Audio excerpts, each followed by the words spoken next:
Itu kan di Mesir atau di apa yang kayak gambar-gambar di tembok itu apa ya itu? Hieroglif. Hieroglif. Itu kenapa zamannya Rasulullah dan zaman-zaman di bawahnya nggak ada yang menggambar-gambarkan gitu ya? Karena Rasulullah turun tidak di Mesir. Bagus.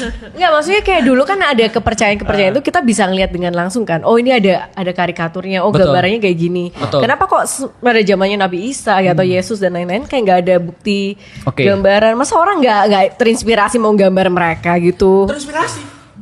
Hah? Terinspirasi. Betul. Terinspirasi. Heeh. Terus sangka ini dari mana inspirasinya nih? Tulisan ini. Ada dari hieroglif ya? Oh iya. Ada di sekolah-sekolah sejarah Tulisan. alfabet, tulisan, huruf abjad. Silakan ditonton. Dulu-dulu. Jadi alfabet itu kalau nanti lu nonton di sekolah sama aja ya. Itu awalnya menurut orang-orang paling awal dari Phoenicians. Phoenicians itu bikin apa letter A dan letter B ya, Iya. kalau nggak salah ya. Nah lalu kemudian dari letter A letter B itu nanti dikembangkan sama Mesopotamia, jadi huruf paku. Nah bedanya di Mesir itu tidak pakai huruf paku, dia pakai huruf gambar. Iya. Nah, jadi dia pakai huruf gambar dan itu adalah cara mereka berkomunikasi di zaman dulu. Jadi bukan gambar kayak mengartikan. Kayak gini-gini kan? Nah, itu hieroglif. Iya itu hieroglif. Oh. Hieroglif. Jadi mereka mengartikan kondisi saat itu dengan hieroglif tadi itu untuk menggambarkan penyembahnya seperti apa. Berarti kalau di Arab itu ditulis dalam bahasa Arab. Kan nggak perlu lagi untuk penyederhanaan itu kan. Contoh misalnya kayak huruf A. Huruf A itu huruf Phoenicians-nya sama huruf dari huruf Phoenicians jadi huruf A itu awalnya A itu menggambarkan sapi. A sapi. Pala sapi. Ah. Nah, itu A tuh. Nah sampai huruf A yang sekarang itu cerita seperti itu tuh. Jauh banget ceritanya. Tapi itu cara berkomunikasi sih sebenarnya. Dulu tapi kalau lebih gambar ya. Nah Cina juga gambar.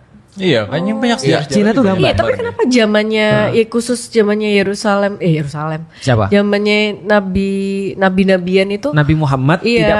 tidak punya gambar. Iya, maksudnya Nah, benar-benar cuma karena tulisan gini, doang. Kalau Kenapa? komunikasi itu terus kemudian pakai tulisan sudah. Iya. Seperti orang-orang Kristen juga pakai tulisan. Cuma gambar itu tidak dikenal dalam budaya Islam karena di zaman Islam gambar tuh justru dihindari. Karena dari gambar itulah orang difasilitasi untuk nyembah berhala. Oh. Fun fact, lu harus tahu tentang ikonoklasm di orang-orang Kristen. Apa Orang Kristen pernah mengharamkan gambar.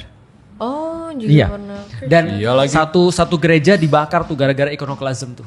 Hagia Sophia tuh pernah dibakar gara-gara ikonoklasm. Berarti dulu gambar tuh kayak tabu banget. Tabu, karena menurut mereka juga itu tidak layak Tuhan diserupakan dengan manusia. Maka gambar-gambar tuh dihancurin sama orang-orang Konstantinopel tuh. Namanya ikonoklasm. Itu kayak yang tadi lu tanya. Kenapa Nabi Muhammad gak pernah digambar? Betul. Lu nanya tadi apa kemarin sih gue lupa. Lu Tadi. sempat ada nanya. Tadi gitu. barusan tadi.